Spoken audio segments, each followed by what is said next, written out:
Maybe 最後を取ったタイムきっと他人に見えてたくらい僕は常軌を逸していたんだろう初めて見た君のあんな表情この口がつけなかったのは謝罪君がいつも折れて収まってさかい最後まで素直になる邪魔してた Pride I wanna see you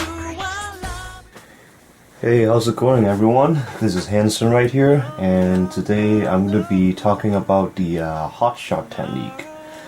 And it looks a little something like this.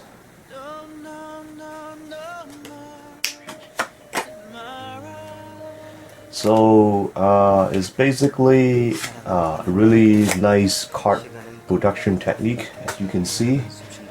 Basically a card is being produced from the bottom of the deck by doing a spin cut, right? So by doing a spin cut, we're actually producing the card from the very bottom of our deck. And I gotta say, this is definitely a very fancy and elegant card production technique. It's definitely one of my favorites. But to be honest, it's a little difficult to grasp at the very beginning. But I think some practice, I think everyone can really do it, and it's definitely worth the effort. So yeah, let's talk about the hot shot move then. So in my opinion, I think there are basically two main components to the hot shot move. So the first breakdown or the first component of your move will basically consist of a spin cut. So basically, we're doing a spin cut, right? We gotta do a spin cut first before we can actually shoot out any cards from the deck. So our first, our first mission, our first objective is to be able to do a spin cut smoothly, like so. Okay, so let's talk about the spin cut for a second. Okay, so the very first thing you gotta do when you want to do a spin cut is to get into the correct position. So we start off like this, and then we want to be able to hold on to the deck like so, just like you would do a Charlier cut or a revolutionary cut. And from here, what you gotta do next is you gotta clamp onto the deck with your index and your middle finger. And so you're really using the first part of your joint. So your first joint from your index and your middle finger, so you're climbing on to the deck like this. And this is a rather unnatural position well, if you haven't done this technique before, this won't be very comfortable, and it should feel rather unnatural. But with some practice, I think this is gonna come more natural in the future.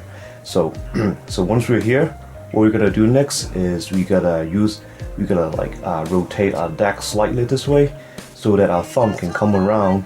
And what we want to do here is we want to roughly push half of our deck into the other direction like this.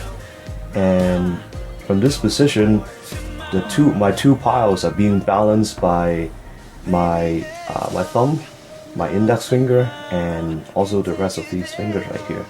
And really, my index finger is really the key here, because it's serving as a pivot point for my rotation of my deck.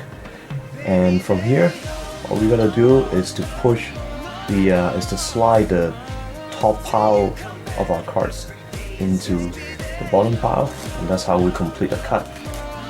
Okay, so very quickly one more time. From here, we get into position, and then we spin our deck a little, and then our thumb comes around, and we go like this. And what's important here is to make good use of our pinky, because we want to use our pinky to make sure the bottom pile of our deck are squared up, or make sure they don't actually fall.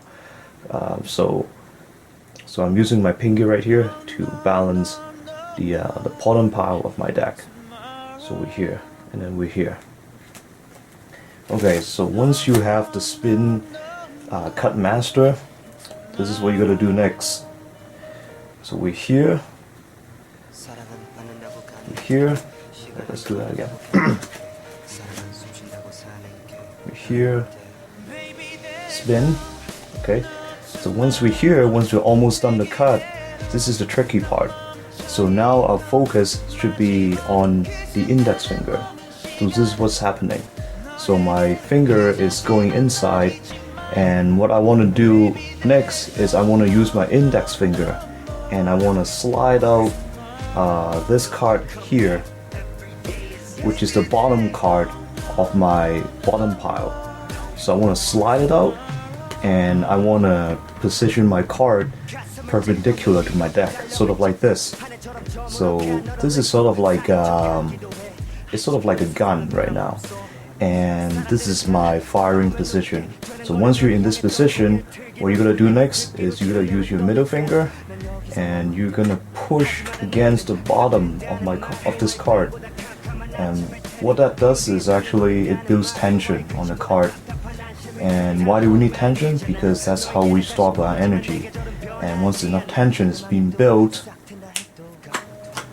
the card will naturally fly over like so.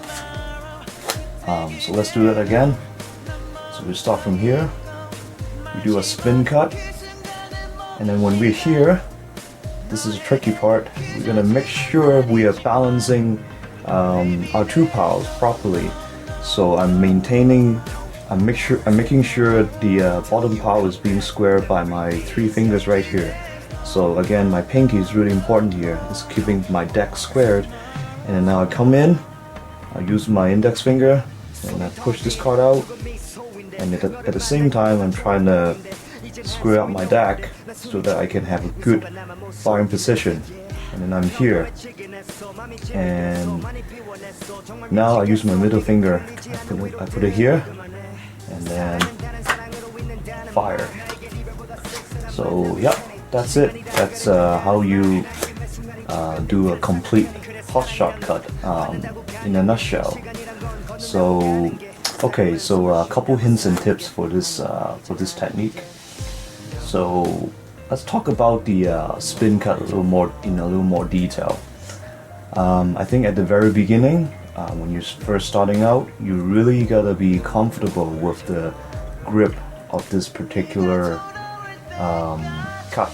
So make sure you're really comfortable getting into this position, and make sure your fingers have the flexibility to, I guess, maneuver the deck so that you can spin it around and you can turn it around whenever you want.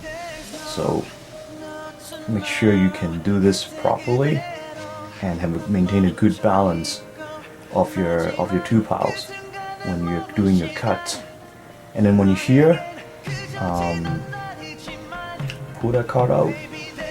And now, as to how far the card should go will be determined by trial and error.